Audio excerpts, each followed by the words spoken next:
April 15th, 1912. The freezing waters of the North Atlantic didn't just swallow an unsinkable ship, they swallowed the financial future of the Western world. The history books tell you a story of an iceberg and a tragic oversight. But at Financial Historica, we don't look at the surface. We look at the shadows. Ask yourself this: why did the three most powerful men in the world, the three men who stood in the way of the Federal Reserve's creation, all die on the same ship, on the same night? John Jacob Astor, Isidor Straus, and Benjamin Guggenheim. Combined, their wealth would exceed $100 billion today. They were the last line of defense against a private elite taking control of the US dollar. And what about the man who owned the ship? J.P. Morgan. He was booked. His luggage was already in his suite. Yet, hours before departure, he canceled. A sudden illness, he claimed. But just days later, he was spotted in France, perfectly healthy. This wasn't a maritime disaster. This was a tactical liquidation. If you want to understand why your money is dying today, you have to look at what really happened at the bottom of the ocean. Welcome to the darkest chapter of financial history. This is the Titanic assassination. To understand the motive, we have to go back 2 years before the sinking, to 1910. A private rail car left New Jersey under the cover of night. Its windows were blacked out. The men inside used only first names to avoid detection. Their destination? Jekyll Island. These were the architects of the modern world, representatives of the Rockefellers, the Rothschilds, and J.P. Morgan. Their mission? To draft the Federal Reserve Act, a plan to hand the power of money creation over to a private cartel of bankers. But there was a problem. In 1912, America still had old money giants who valued national sovereignty. John Jacob Astor IV was a fierce opponent of a central bank. Isidor Straus and Benjamin Guggenheim shared his skepticism. With their influence, the Federal Reserve Act was dead on arrival. The elites had the plan, but they didn't have the consensus. They needed a clean solution.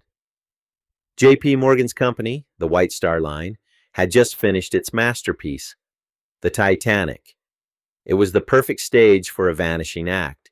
Now, let's look at the evidence that makes historians uncomfortable. The Titanic had a sister ship, the Olympic. Months earlier, the Olympic had been involved in a massive collision. It was damaged beyond repair, and the insurance company refused to pay. It was a financial disaster for J.P. Morgan, unless the ships were switched. Evidence suggests the damaged Olympic was patched up, repainted, and sent out as the Titanic. The real Titanic, the brand new ship, stayed behind as the Olympic. Why? For the insurance money? Or because Morgan knew the patched-up ship wouldn't survive a controlled accident? On the night of the sinking, the Titanic was ordered to maintain high speed through a known ice field. The binoculars for the lookouts were missing.